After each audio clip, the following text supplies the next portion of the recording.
most of the stories I tell are like when either I've just told one and I'm, reminded of another one, and that's good. And then I don't write that idea down and then forget about it, and then, come up with another one anyway. And that's usually when I get up after I've had a brew and I'm feeding the dogs, I'm getting ready for the lake. I just think, what should I talk about today? And sometimes I think I should talk about, the stuff that I'm interested in, like politics and football and music, right? But the lake's certainly a politics and football free zone. I try and keep it that way. And I think if I started to talk about those things, people would shout at me like they do on Twitter or X. And music I can talk about. No one shouted at me for talking about music. So music's safe and stories are safe. And we'll see how it goes. I have no idea why I'm doing this or what it's about. I do know that I'm really enjoying doing it. And some of the people are getting a kick out of it, so that's good. Today I'm going to tell another story that I should have written down when I told the other Nepal story, and then but I didn't, so I forgot about it. But I remembered it this morning because there was a comment on the Nepal story, or something took me to the Nepal story. So here's that, and it involves drugs. You will have noticed I'm filming from this angle again. Why is that, Trev? Well, because the lake is a bit still at the moment. You can see it's like a mill pond, and that makes the kayak a bit unstable, a bit wobbly. Yeah. And so, because it takes two hands to do this, and I have to think about what I'm saying and can't really pay attention to what's around me, I don't want a wobbly kayak. So that's why I'm in the kayak now, but I'm at our house because I can run the other end up against some land and it's a bit more stable. Plus I know what's beneath me at every inch of this area, so that's why I'm here again. So it's another lake story, but from Pokhara in Nepal. The NGO we work for was in Calcutta, and we had to do visa runs. You could be there for like 3 months and then you'd have to go out of the country and come back in again. So a lot of us used to go to Nepal. So on this trip there was me, our Sarah, the most capable woman in the world, and Piers, who was a bit posh. Do you know anyone called Piers who isn't? You ever met a scout called Piers? Hey, come in here now, Piers, it's season ready. Doesn't happen. So we got Piers. And then we got a chap whose name I will change to protect the innocent. I shall call him Malcolm Wolf. Okay. Malcolm's job in the NGO was he ran the leprosy clinic. He was a podiatrist from Yorkshire. And podiatrists are leprosy specialists. It's not a well-known fact, but it's completely true. Okay, they know a lot about leprosy and they deal with it.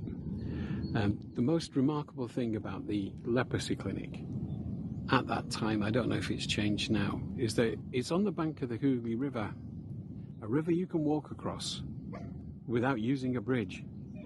It's not clean. So yeah, he ran the Hooghly River. Flossie, be quiet. He ran the Hooghly River clinic, and the amazing thing about that clinic is that the whole banks of that river are controlled by some sort of mafia. Every inch, they change as you go along the river. With some sort of mafia or local government, which is often the same thing, and they just make people's life hard and extort money from anybody who's perceived to be making a living using their bit of the river.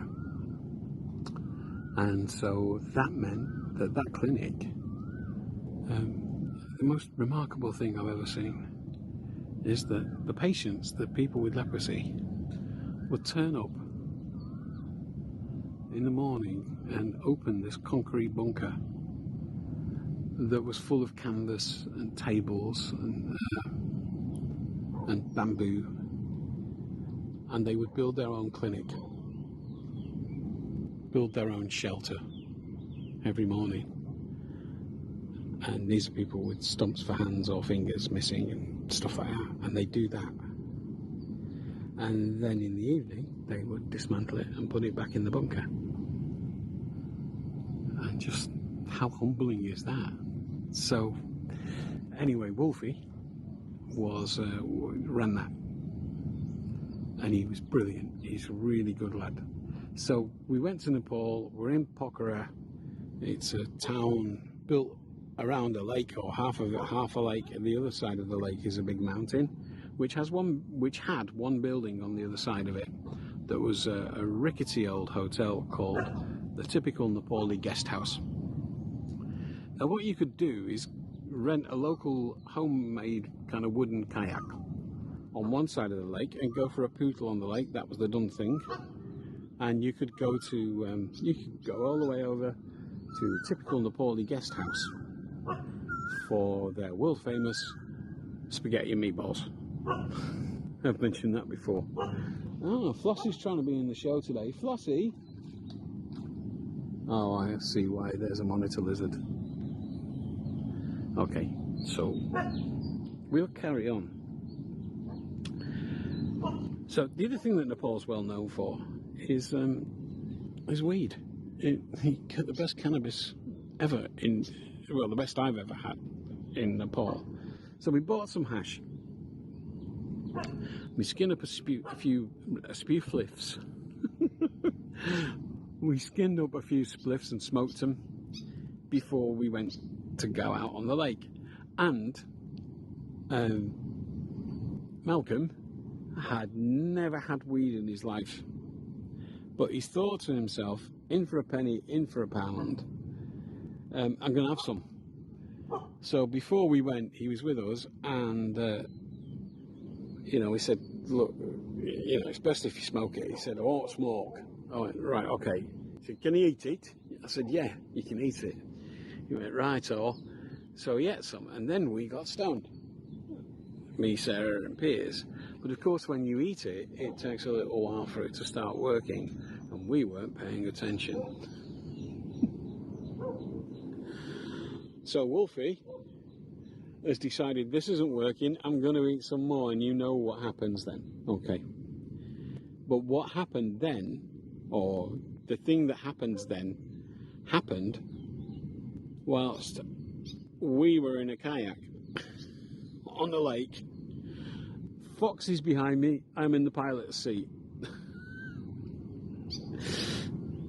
And he's just thrown a massive Whitey, and I haven't noticed, because I'm in the front of the kayak with my back to him and I'm stoned. So I'm just paddling away. I'm paddling my side. And Sarah and Piers had reached the bank and had been shouting at me, I think they said for about 10 minutes, to let me know that basically I was going round in circles. I was blissfully unaware that I was the only one paddling, and I was enjoying myself. Who wouldn't? So I eventually clocked it, and we were, kind of got to the other side, because I paddled both sides. We got Foxy out of the kayak. Bless him. He was in very good spirits, but not quite with us. And so he ended up... There were rooms at the typical Nepali guest house, so we crashed him there. I can't remember if he stayed the whole night or not. Probably not. But we stayed there all day anyway, and repeated orders of spaghetti meatballs that were the best meatballs in the world, possibly. Somewhat enhanced by the fact that we were off our tits. And thus everything is more delicious.